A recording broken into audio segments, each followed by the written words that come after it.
se tem um monte de gente vendendo, se tem um monte de gente criando conteúdo, o que postar para fazer a pessoa escolher comprar de ti?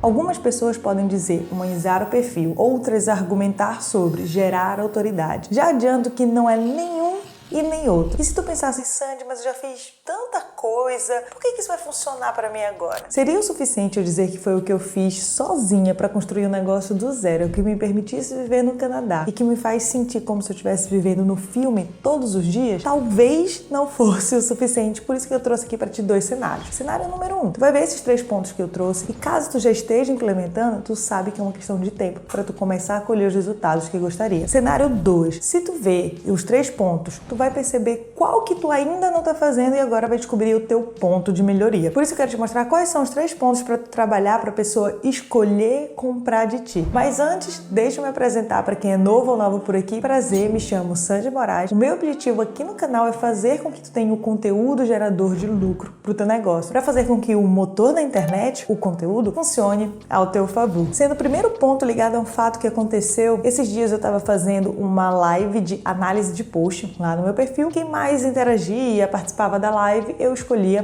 para analisar as postagens. E uma das pessoas que eu analisei se chamava Pamela. A Pamela, ela trabalhava com marketing médico. Eu conversei com ela sobre um ponto que é justamente isso que eu quero que tu preste atenção. O que tu acha que afasta o médico da internet? O que tu acha que passa na cabeça do médico quando ele pensa, tem que fazer marketing? O que impede o médico de criar conteúdo? Qual que é o medo desse médico? Porque imagina só, a pessoa passou anos estudando, ela escolheu uma profissão que mesmo antes de se formar já dá prestígio, super bem aceita na sociedade. Qual é o medo desse médico? Daí eu falei pra ela, tu me disse se concorda comigo ou não. Eu chuto dizer que um dos grandes medos do médico é a reputação dele enquanto profissional. Ele tem medo que essa questão de marketing, de internet, de conteúdo, acabe ferindo essa reputação dele. Concorda? Daí eu falei pra Pamela, tu podes fazer da reputação do médico a tua prioridade número 1 e deixar claro que nenhuma estratégia de marketing deve ferir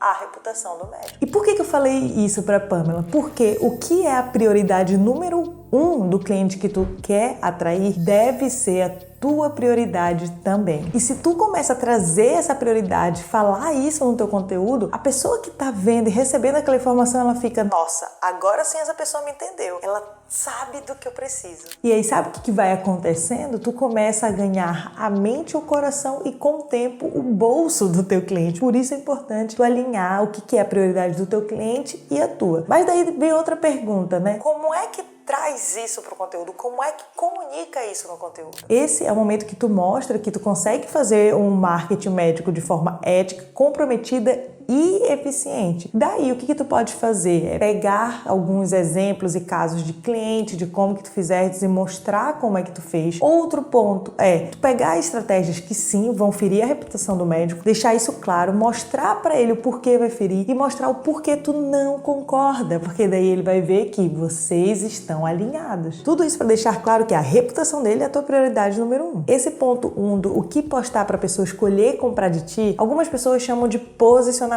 Eu gosto de imaginar como se fosse a bandeira que tu quer levantar. Do tipo, falo com médicos que não querem ser doutor blogueiro.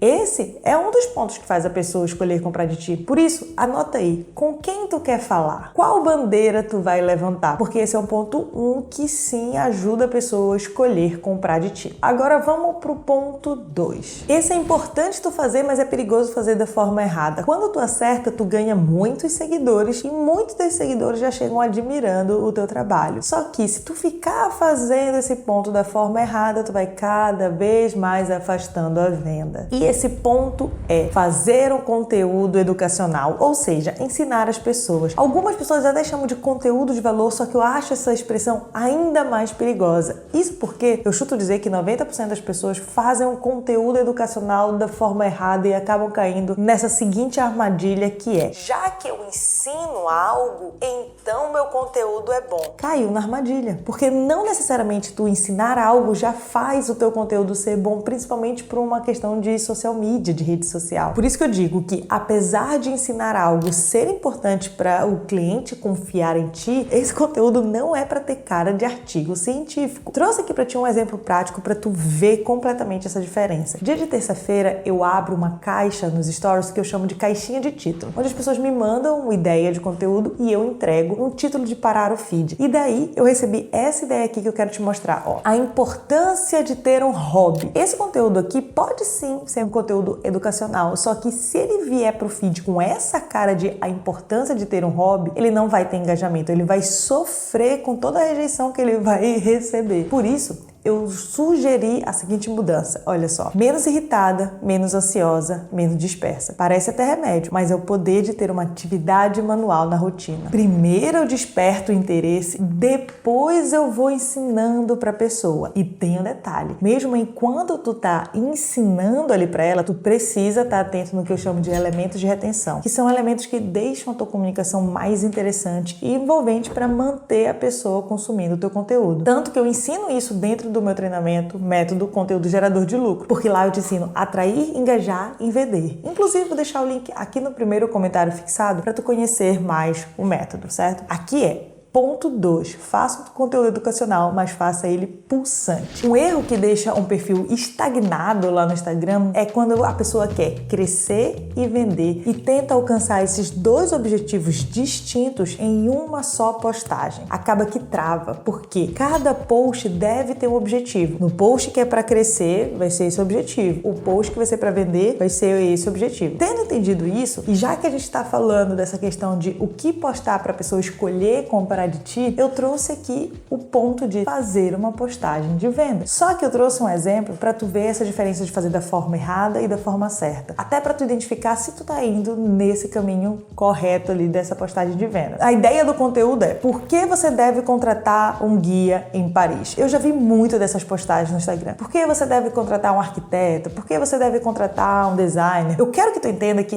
o porquê você deve é a ideia por trás do teu conteúdo. Ele não deve vir de título. Ele não deve ser a cara da tua postagem. A pessoa vai ver isso e não é por causa disso que ela vai escolher comprar de ti. Na verdade, a gente tem que ser interessante primeiro. Tanto que, usando essa mesma ideia, olha a mudança que eu fiz. Mais de 9.587 restaurantes, mais de 1.001 pontos turísticos, mais de 100 atrações turísticas. É fácil se perder nas opções de Paris. Por isso eu pergunto, qual Paris tu quer conhecer? Me diz o que tu gosta e eu te direi onde ir. Eu tô falando pra pessoa, Paris tem muita coisa, tem muita opção. Por isso é melhor tu contratar um guia turístico. É a mesma coisa, só que eu tô falando de forma pulsante. E se tu reparar, é a mesma profissional, né? É a guia turística. Mas, imagina essa postagem lá no Instagram, a que fala de forma direta por que contratar um guia turístico versus a que fala de forma mais pulsante. Essa aqui, ela tem a cara de que até cobra mais por causa dessa comunicação mais interessante, mais envolvente. Olha o poder que uma comunicação pode trazer para o teu negócio. Por isso que eu quero que tu fique muito atento a trabalhar essa tua comunicação no teu conteúdo e no teu negócio. E aí vale a pena tu refletir qual desses 3 pontos